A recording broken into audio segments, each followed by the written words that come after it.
The load versus elongation graph, ये load है, ये इलोंगेशन है, ठीक है, ये एक्सटर्नल फोर्स होगा और ये इलोंगेशन होगा, इसका ग्राफ आपको दिया हुआ है, ठीक है। सेम मटेरियल के लिए इसका मतलब यंग्स मॉडुलस सेम होगा। और थिकेस्ट ग्राफ पूछ रहे हैं, इसका मतलब हम लेंथ भी दोनों की क्या मानेंगे, सेम मानेंगे, ठीक है।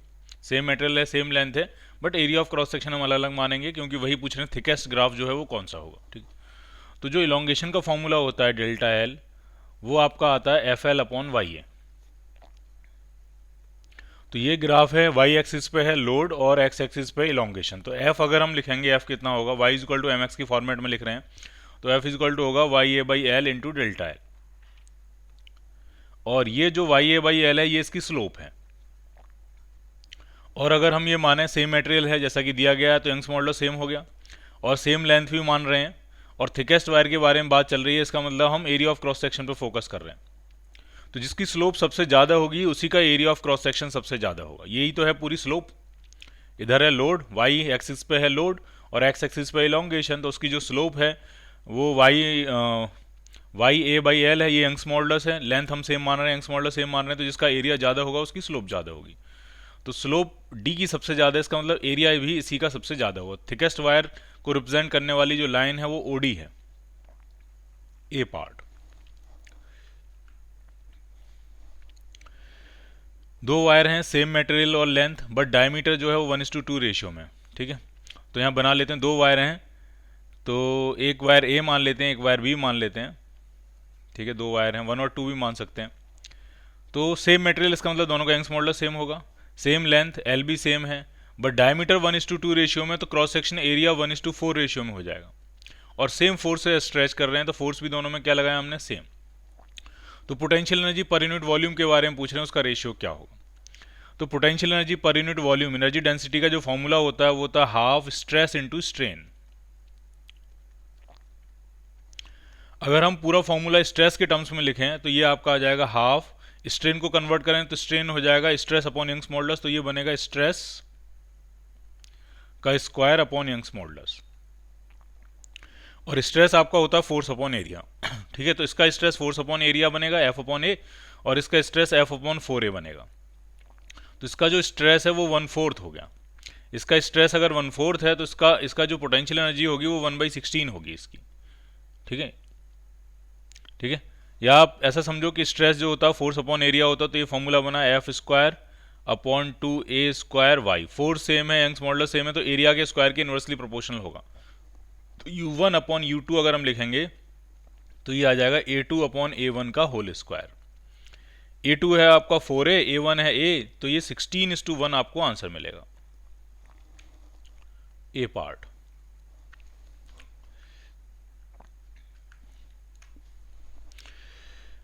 नेक्स्ट क्वेश्चन में स्ट्रेस आपको दिया है ब्रेक, उस मटेरियल को ब्रेक करने के लिए, यानी ये है ब्रेकिंग स्ट्रेस। ये जो वैल्यू है वो ब्रेकिंग स्ट्रेस है, और मटेरियल की डेंसिटी आपको दी हुई है, और कह रहे हैं कि कितनी लेंथ हम हैंग कर सकते हैं ताकि वो अपनी वेट से टूट जाए, ठीक। तो जरा समझते हैं इसको। मान लिया एक रॉड है, एक वायर है, और एल लेंथ आपने हैंग करी है, तो इतनी लेंथ हमें हैंग करनी है ताकि इस पॉइंट पे जो स्ट्रेस है वो ब्रेकिंग स्ट्रेस के बराबर हो जाए। और ब्रेकिंग स्ट्रेस जो होगा वो होगा फोर्स अपॉन एरिया, और फोर्स आएगा इसका वेट अपॉन एरिया। और वेट को कैसे लिखेंगे, तो वेट्स को लिखेंगे length into area into density. ये बन गया लेंथ इंटू एरिया, बन गया वॉल्यूम, वॉल्यूम में डेंसिटी से मल्टीप्लाई करेंगे तो बन गया मास इंटू जी अपॉन एरिया। एरिया से एरिया क्या कर देंगे, कैंसिल आउट कर देंगे। तो जो ब्रेकिंग स्ट्रेस आपका आ रहा है वो आपका आ रहा है एल रो जी। और आपको लेंथ पूछिए कितनी लेंथ हम हैंग कर सकते हैं, तो ये लेंथ आपको फाइंड करनी। तो लेंथ कितनी आ जाएगी, breaking stress upon density multiply by gravity. Breaking stress आपको दिया 10⁶, डेंसिटी जो है वो 3 × 10⁻³ है, और ग्रेविटी की वैल्यू भी 10 मान लेते हैं। तो इससे डिवाइड करेंगे तो 100 हो जाएगा, और 3 से डिवाइड करेंगे तो अराउंड 33.3 मीटर वायर आप हैंग कर सकते हो। इतना मैक्सिमम वायर आप हैंग, इससे ज़्यादा हैंग करोगे तो वो टूट जाएगा, क्योंकि टॉप मोस्ट पॉइंट पे जो स्ट्रेस है वो ब्रेकिंग स्ट्रेस से ज़्यादा हो जाएगा। तो ये मैक्सिमम लेंथ है, ठीक है, मैक्सिमम लेंथ है। इससे जरा भी आपने बढ़ाया तो वो टूट जाएगा, अपनी वजन से टूट जाएगा।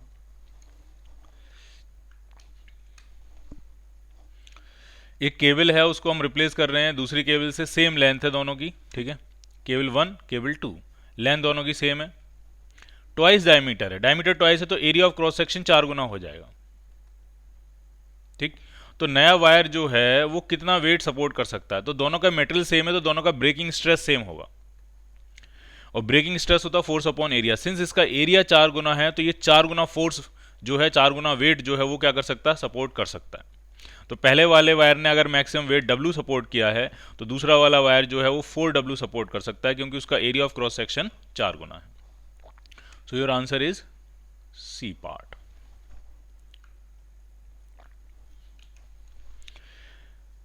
एक यूनिफॉर्म स्टील का वार है, क्रॉस सेक्शन एरिया उसका ए है, लेंथ एल है, सस्पेंड किया वर्टिकली और स्ट्रेस पूछ रहे हैं मिडिल पॉइंट पे कितना होगा।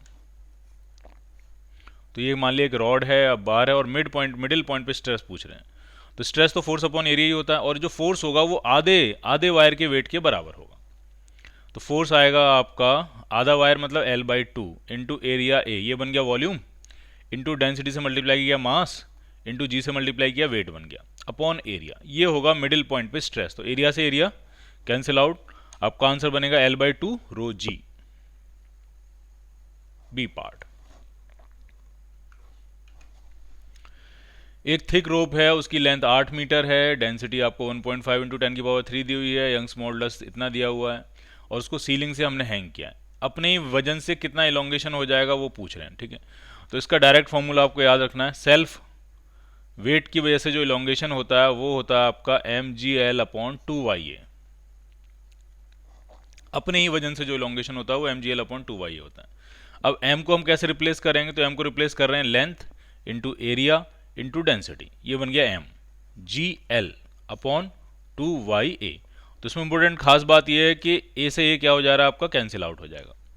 तो a से जब कैंसिल आउट हो जाएगा तो फॉर्मूला बनना है आपका ρgl²/2y। अब आपके पास सारी वैल्यूज हैं, आपके पास डेंसिटी है बिल्कुल ठीक, ग्रेविटी आप जानते ही हो, एल आपको दी हुई है 8 मीटर, और यंग्स मॉडुलस भी आपको दिया है। तो इसमें सारी वैल्यूज हैं, सारी वैल्यूज डालो और आपको आंसर मिलेगा कि अपनी वजन से कितना उसके अंदर इलोंगेशन हो जाएगा।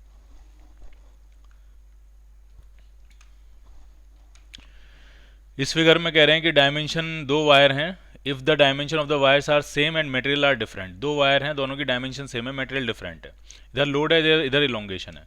तो लोड और इलोंगेशन का फॉर्मूला हमने पहले भी बनाया था, वो बनाया था YA/L इंटू डेल्टा एल। तो इसकी स्लोप कितनी है, YA/L है। अब कह रहे हैं डायमेंशन सेम है, इसका मतलब एरिया सेम है, लेंथ सेम है, तो जिसकी स्लोप ज़्यादा होगी उसका यंग्स मॉडुलस ज़्यादा होगा। तो इसमें ए का जो यंग्स मॉडुलस है वो ज़्यादा होगा क्योंकि ए की स्लोप ज़्यादा है। So your answer is a part.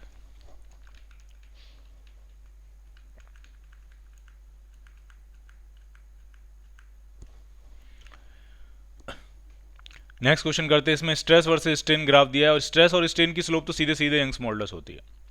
तो ए का जो यंग्स मॉडुलस होगा YA वो होगा आपका 1060, दैट मीन्स √3, और बी का जो यंग्स मॉडुलस होगा YB वो होगा 1030, दैट मीन्स 1/√3।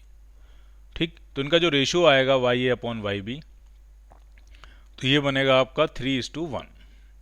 तो YA जो है वो 3 टाइम्स हो जाएगा YB के, YA is equal to 3 times YB, D part.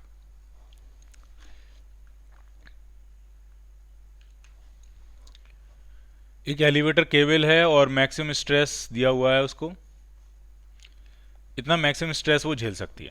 ठीक है, इससे ज़्यादा होगा तो वो टूटने का डर है, तो सेफ्टी फैक्टर्स कंसीडर करके ये मैक्सिमम स्ट्रेस आपको रखना है। और मैक्सिमम अपवर्ड एक्सेलरेशन दिया है 1.5 मीटर पर सेकंड स्क्वायर, और केबल जो है टोटल 2000 kg वेट सपोर्ट कर रही है, तो एरिया ऑफ क्रॉस सेक्शन कितना होना चाहिए। तो पहले हम फोर्स निकालते हैं कि फोर्स कितना होगा या टेंशन कितना होगा। तो tension minus mg is equal to ma की इक्वेशन बनेगी। ठीक है ना, एक केबल होगी, ऐसे लोड होगा, ये केबल उसको एसलेट करा रही होगी, ऊपर टेंशन होगा, नीचे mg होगा, तो इक्वेशन क्या बनेगी, tension minus mg is equal to ma। तो यहाँ से हम क्या फाइंड कर लेंगे, tension m times g plus a। Clear, ठीक है। अब टेंशन अपॉन एरिया स्ट्रेस होता है, तो कम से कम इतना तो एरिया हो कि टेंशन अपॉन एरिया जो स्ट्रेस है वो मैक्सिमम अलाउेबल जो स्ट्रेस है उसके बराबर हो जाए। इससे कम अगर हो जाएगा तो स्ट्रेस और बढ़ेगा, रस्सी टूट सकती है। तो टेंशन अपॉन एरिया जो है उसको हम ब्रेकिंग स्ट्रेस के बराबर पुट कर देंगे, और वो दिया है 7 × 10⁻⁷। और यहाँ से एरिया की मिनिमम वैल्यू आ जाएगी कि सेफ्टी प्रिकॉशन को ध्यान में रखते हुए एरिया कम से कम हम कितना रख सकते हैं। उससे ज़्यादा रखोगे तो बढ़िया, बट उससे कम रखा तो टूटने का डर है। ठीक, तो टेंशन की वैल्यू यहाँ से डालनी है, खुद से आपको सॉल्व करना है, और यहाँ पे आपको क्या मिल जाएगा, एरिया मिल जाएगा। 4 वायर हैं, सेम मटेरियल के हैं और सेम फोर्स लगा के खींच रहे हैं और मैक्सिमम इलोंगेशन पूछ रहे हैं किस में कितना होगा। तो जो इलोंगेशन का फॉर्मूला होता है वो होता है FL/YA। अब 4 वायर हैं, सेम मटेरियल के हैं, इसका मतलब यंग्स मॉडुलस चारों का सेम होगा और सेम फोर्स लगा के खींच रहे हैं तो फोर्स भी सेम होगा। तो अब ये जो इलोंगेशन बचा वो L/A का रेशियो पे बचा, यानी इलोंगेशन किसके प्रोपोर्शनल हुआ, L/A के। तो L, अब एरिया भी पाई R स्क्वायर होता है या पाई D स्क्वायर बाई 4 होता है। अगर डायमीटर के टर्म्स में लिखेंगे तो एरिया क्या हो जाएगा, एरिया हो जाएगा पाई D स्क्वायर बाई 4। तो ये आएगा L/पाई D स्क्वायर बाई 4 के प्रोपोर्शनल हुआ इलोंगेशन। ये पाई बाई 4 तो अपने आप में कांस्टेंट ही है, तो हम नट शेल में ये कह सकते हैं कि जो इलोंगेशन है वो L/D स्क्वायर के प्रोपोर्शनल होगा।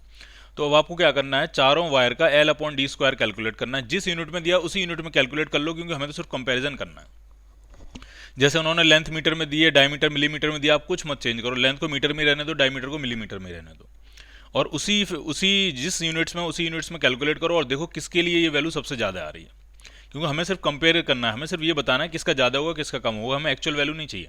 तो एक्चुअल यूनिट्स की चिंता करने की आपको ज़रूरत नहीं है।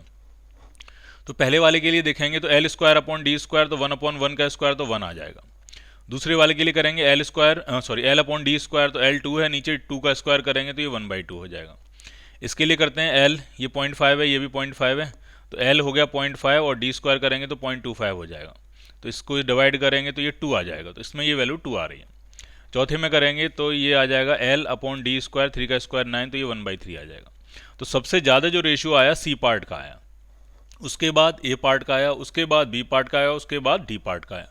तो सबसे ज़्यादा इलोंगेशन होगा C पार्ट में, उसके बाद इलोंगेशन होगा A पार्ट में, उससे थोड़ा कम होगा B पार्ट में और सबसे कम होगा D पार्ट में। तो ये बन गया इसका sequence.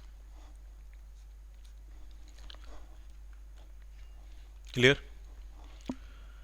Young's modulus copper wire का दिया, लेंथ दी हुई है, स्टील वायर का यंग्स मॉडुलस दिया, उसकी लेंथ दी हुई है, दोनों का क्रॉस सेक्शन एरिया आपको दिया और एंड टू एंड फास्ट करे गए हैं, एंड टू एंड। तो इस तरह से रहा होगा, एक आपका कॉपर का वायर रहा होगा, फिर एक स्टील का वायर रहा होगा और फोर्स कितना लगाया एंड टू एंड, 500 न्यूटन। तो इलोंगेशन दोनों पूछ रहे हैं, तो दोनों में फोर्स 500 न्यूटन होगा। इसमें भी फोर्स कितना होगा, 500 न्यूटन, और इस वाले में भी फोर्स कितना होगा, 500 न्यूटन। तो इसका जो इलोंगेशन होगा डेल्टा L वो होगा FL/YA। और आपके पास सब कुछ है, क्रॉस सेक्शन एरिया है, फोर्स है, लेंथ है, यंग्स मॉडुलस है। तो दोनों में यही सेम फॉर्मूला लगाना और दोनों का इलोंगेशन आपको मिल जाएगा और दोनों का इलोंगेशन ऐड करके आपको टोटल इलोंगेशन मिल जाएगा। तो आप चेक कर लेना इसमें कौन सा आंसर मैच करेगा। स्टील का भी फाइंड कर सकते हो, कॉपर का भी फाइंड कर सकते हो, टोटल भी मिल जाएगा आपको।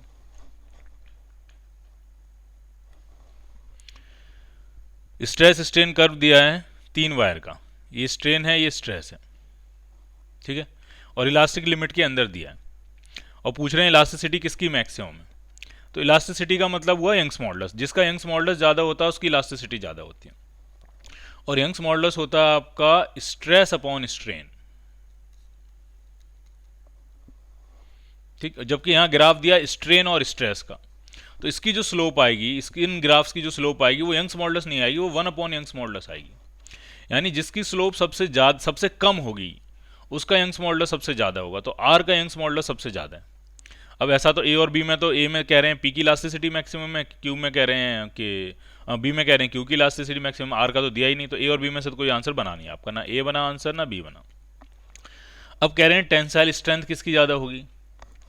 तो टेंसाइल स्ट्रेंथ के लिए तो आपको पूरा ग्राफ होना चाहिए, स्ट्रेस और स्ट्रेन का पूरा ग्राफ होना चाहिए, ठीक है, जो पूरा स्ट्रेस और स्ट्रेन का पूरा ग्राफ बनता है और जिसमें पीक आता है, तो किसका पीक पहले आएगा बाद में आएगा, किसका पीक सबसे ऊपर होगा, जिसका पीक सबसे ऊपर होगा उसकी टेंसाइल स्ट्रेंथ सबसे ज़्यादा होगी। तो वो इस ग्राफ को देख के नहीं बताया जा सकता, क्योंकि ये ग्राफ सिर्फ यहाँ से यहाँ तक का है, सिर्फ इलास्टिक लिमिट भी नहीं कहना चाहिए, प्रोपोर्शनल लिमिट के अंदर अंदर का ग्राफ है। तो हम इसमें कुछ नहीं कह पाएंगे, तो आपका आंसर बनेगा none of the above. Best answer मेरे हिसाब से यही है इसमें।